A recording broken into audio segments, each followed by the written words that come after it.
Merger of Manipur with the Indian Union. Watch this video till the end.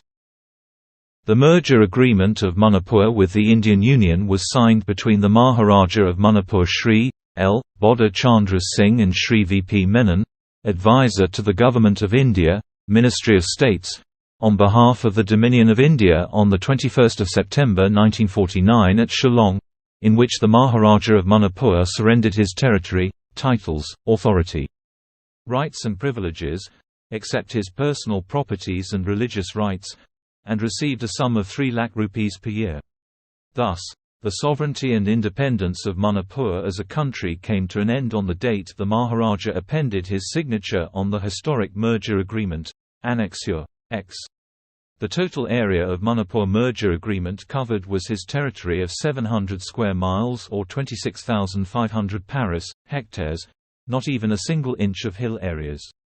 No merger of the tribal chiefs and their territories. The power and authorities of the tribal chiefs are already highlighted in the foregoing pages. They are the lords of the soil within the territory they occupied, ruled and governed. They collected taxes and levies from their subjects independently. So, the merger agreement signed by the Manipuri Maharaja could not and did not cover the territory occupied by the tribal chiefs and their subjects, because the Maharaja of Manipur was not a tribal representative who had authority to act on their behalf, and the tribals were not his subjects. No tribal chief was invited to sign the accession agreement along with the Maharaja of Manipur. Since the tribal areas were never under his suzerainty, the Maharaja of Manipur had no legal standing and moral right or authority to act on behalf of the tribals. At the same time, the accession instrument signed on 21 September 1949 did not cover the hill areas which have been a separate entity, Annexure Y. The merger of Manipur to India in 1949 testified that all the ruling chiefs and notable native states of British India except the ruling chiefs of the tribals in Outer Manipur were already merged with India.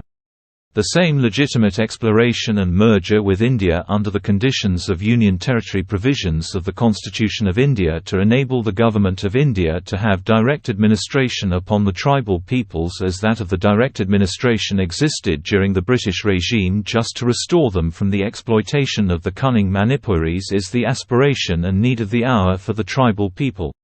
Apart from the political injustice done to us, the tribals under the Manipuri majority domination have no future in Manipur.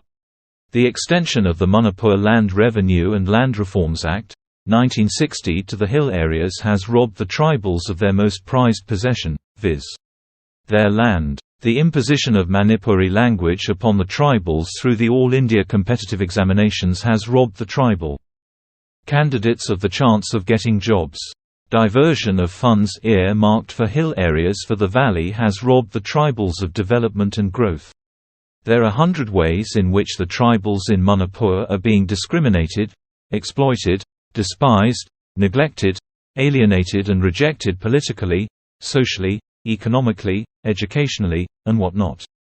Therefore, the alleged merger of the hill areas with Manipur under a single administrative unit is the greatest mistake committed by the Indian government, and the gravest injustice done to the tribals.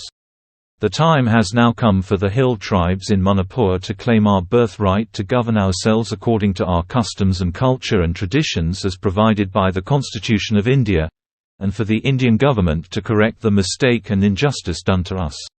We demand a separate administrative unit covering the whole hill areas of Manipur, occupied by the tribals' chiefs, for better administration and development of the tribals, or the Indian government should not try to prevent us from enjoying our position under the British Dominion.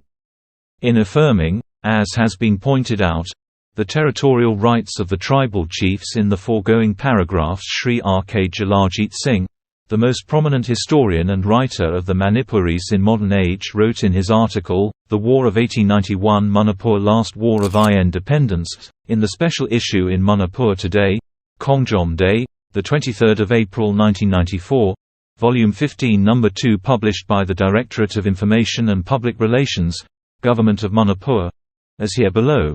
According to the British plan, all the 3 columns were to meet at Manipur, i.e. Impal, on 27 April 1891. Immediately after taking Manipur, now called Impal, p.36, Annexure, Z. The modern historian and most prominent writer of the Manipuris, Meiteis, has rendered the actual area of Manipur, i.e. Impal, in his article of 1994. This sealed the factual ground reality between the territory of the state of Manipur and the territory of the tribal independent chiefs. No Manipuri or Meitei ever counted the hill areas as part and parcel of Manipur state in the past, present, and also in the future as well.